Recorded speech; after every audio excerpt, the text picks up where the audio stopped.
Class 10-এর তড়িৎ প্রবাহ ও রাসায়নিক বিক্রিয়া থেকে আজ আমরা নতুন একটা মক টেস্ট আলোচনা করব। এই মক টেস্টগুলো তোমরা বাড়িতে ভালো করে প্র্যাকটিস করো, তাহলে তোমাদের প্রস্তুতি আরও ভালো হবে। আগের মক টেস্টের লিঙ্কগুলো তোমরা আমার চ্যানেলে পেয়ে যাবে, ওখান থেকে দেখতে পারো। প্রথমে হচ্ছে সঠিক উত্তরটি বেছে নিয়ে লেখো। যে পাত্রে তড়িৎ বিশ্লেষণ করা হয় তাকে বলা হয় ভোল্টামিটার। তড়িৎ বিশ্লেষণে তড়িৎ শক্তি রূপান্তরিত হয় রাসায়নিক শক্তিতে। তড়িৎ বিশ্লেষণ প্রক্রিয়ায় ক্যাথোডে বিজারণ ঘটে। অ্যাসিড মিশ্রিত জলে তড়িৎ বিশ্লেষণে ক্যাথোড ও অ্যানোডে উৎপন্ন গ্যাসের আয়তনের অনুপাত হচ্ছে 2:1।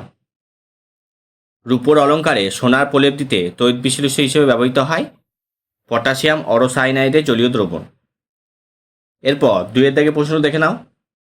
অ্যালুমিনিয়ামের তড়িৎ বিশ্লেষণে ক্রায়োলাইট ও ফ্লুসপার মেশানো হয় কেন? অম্লায়িত জলে তড়িৎ বিশ্লেষণের সময় ক্যাথোড অ্যানোডে কী কী বিক্রিয়া সংঘটিত হয়? তড়িৎ বিশ্লেষণ পদ্ধতিতে লোহার চামচের উপর নিকেলে প্রলেপ দিতে তড়িৎ বিশ্লেষ্য ক্যাথোড ও অ্যানোড রূপে কী কী ব্যবহৃত হয়? অ্যানোড মাড কি? অ্যানোড মাডে কোন কোন ধাতু পাওয়া যায়? তড়িৎ লেপনের উদ্দেশ্য কী? তড়িৎ বিশ্লেষণে সমপ্রবাহ ব্যবহৃত হয় কেন? এরপর 3-এর দাগে প্রশ্ন দেখে নাও। তীব্র তড়িৎ বিশ্লেষ্য ও মৃদু তড়িৎ বিশ্লেষণের মধ্যে পার্থক্য লেখো। তড়িৎ বিশ্লেষণ পদ্ধতিতে অ্যালুমিনিয়াম নিষ্কাশনে তড়িৎ বিশ্লেষ্য ক্যাথোড অ্যানোড হিসেবে কী কী ব্যবহার করা হয় এবং বিক্রিয়াগুলি লেখো। একটি অবিশুদ্ধ কপার দণ্ড থেকে তড়িৎ বিশ্লেষণ পদ্ধতিতে বিশুদ্ধ কপার প্রস্তুতিতে ক্যাথোড অ্যানোড এবং তড়িৎ বিশ্লেষণ রূপে কী কী নেওয়া হয়? Ma2 একটি তড়িৎযোজী যৌগ।